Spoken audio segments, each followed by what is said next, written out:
The IDF has killed at least 160 Hamas and Islamic Jihad terrorists since the beginning of Operation Guardian of the Walls began last week, the military said on Tuesday. The announcement came as incoming rocket sirens sounded in Gaza border communities on Tuesday morning after a rare 6-hour lull in rocket fire through the night. The overnight quiet came despite a threat by Hamas that they would fire on Tel Aviv should the IDF continue to strike residential buildings, including high-rises. During the day, the IDF identified and attacked another anti-tank unit positioned in the city of Khan Younis in Gaza, preventing thecell from firing at Israel. Later on, the IDF struck the houses of 12 senior Hamas commanders in the last 24 hours, the IDF spokesperson's unit said. The most recent strikes targeted the homes of 3 commanders in the Gaza Strip. Targets consisted of the deputy commander of the Northern Brigade in Gaza City, the home of a company commander in Hamas's reserve battalion in Khan Younis, and the home of a company commander in Hamas's reserve battalion in a separate neighborhood. Additionally, the IDF targeted 9 underground and above-ground rocket launch sites along the Gaza Strip as of this morning.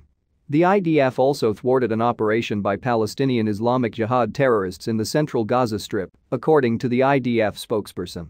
The PIJ terrorists were preparing batteries to launch rockets into Israel. IDF spokesperson Brig Gen.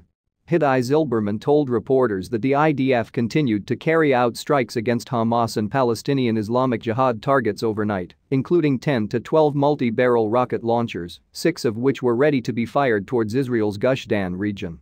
A total of 65 launchers, which can fire between 4 and 9 rockets within seconds, have been destroyed in the past 3 days. The Israeli Air Force also struck the D phase of Hamas's Metro underground network. According to Zilberman, 60 planes struck 65 targets with 110 munitions, destroying some 10 to 15 kilometers of network.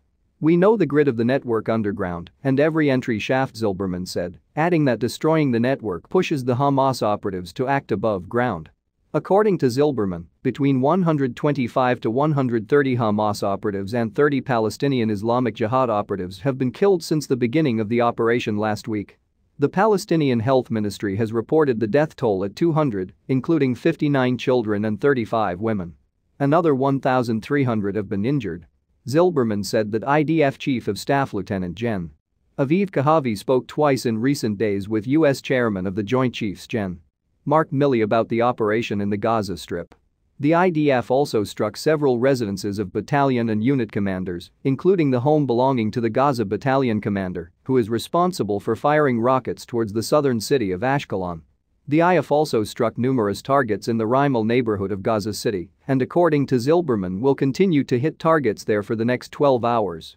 Gaza health officials said on Tuesday they had no reports of Palestinians killed overnight in ongoing Israeli strikes on the enclave, the first apparent reduction of casualties since fighting erupted on May 10.